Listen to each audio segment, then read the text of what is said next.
अरे आ गई आप। आइए आइए बैठिए प्लीज। हाँ जी। चलिए अब मैं भी जल्दी से तैयार हो जाती हूँ।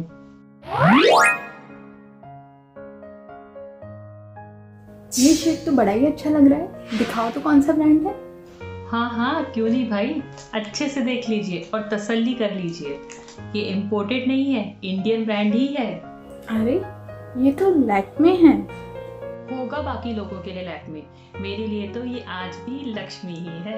लक्ष्मी या लैक्मे, ये क्या चक्कर है भाई, ठीक से बताओ जरा। लेकिन ये सुनकर मुझे बिल्कुल भी हैरानी नहीं हुई है कि आपको इसके बारे में नहीं पता।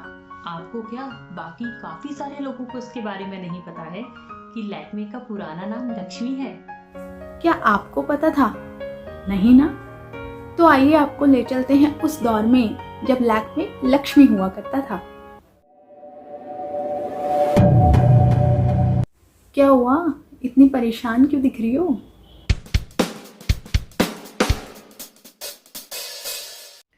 अरे क्या बताऊं मैं आपको, अगले महीने घर में शादी है और मेरे पास एक भी अच्छा सा कॉस्मेटिक नहीं है।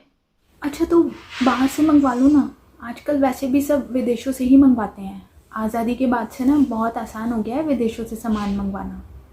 बिल्कुल सही कह रही हैं आप। हमेशा से तो हम वो हल्दी चंदन के उपटन लगाते हुए काम चलाते आ रहे हैं, लेकिन इस बार तो मैं मंगवा ही लेती हूँ।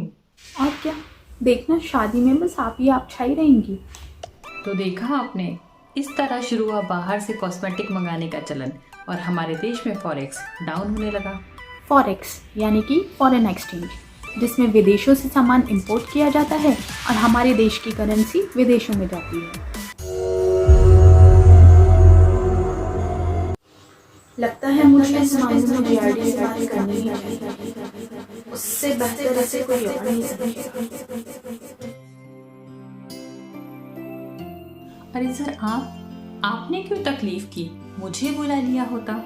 देखिए, मैं आपसे यहाँ एक सिफारिश लेकर आया हूँ।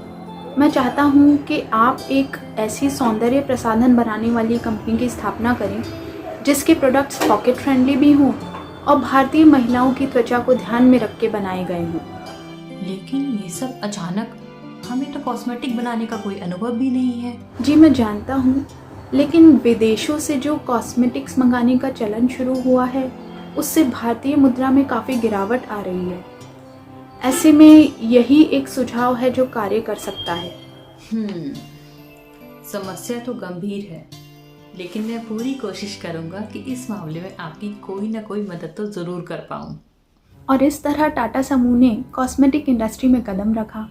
टाटा समूह ने भारतीय महिलाओं की सजने संवरने की आकांक्षा और त्वचा की ज़रूरतों को कुछ इस कदर समझा कि लैक्मे ब्रांड मार्केट में आने के साथ ही पॉपुलर होता चला गया।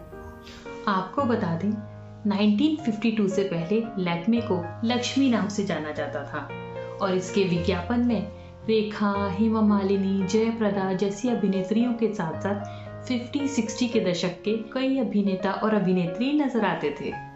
अच्छा, ये तो मुझे पता ही नहीं था। पर लक्ष्मी से लैक्मे कैसे बना? ये आपने बहुत ही अच्छा क्वेश्चन पूछा। लैक्मे एक फ्रेंच वर्ड है जिसका अर्थ होता है देवी लक्ष्मी। कंपनी की स्थापना के बाद इसके फ्रेंच पार्टनर से कहा गया कि आप कोई ऐसा नाम बताइए जिसमें दोनों देशों की झलक आती हो। तब ये लैक्मे नाम सामने आया, क्योंकि उस समय पेरिस में एक बहुत ही फेमस ओपेरा हुआ करता था जिसका नाम था लैक्मे। तो ये है लक्ष्मी से लैक्मे तक का सफर। पर एक बात और, जब इसे टाटा ग्रुप ने शुरू किया था तो ये HUL के पास कब गया? लैक्मे टोंको की सब्सिडरी थी।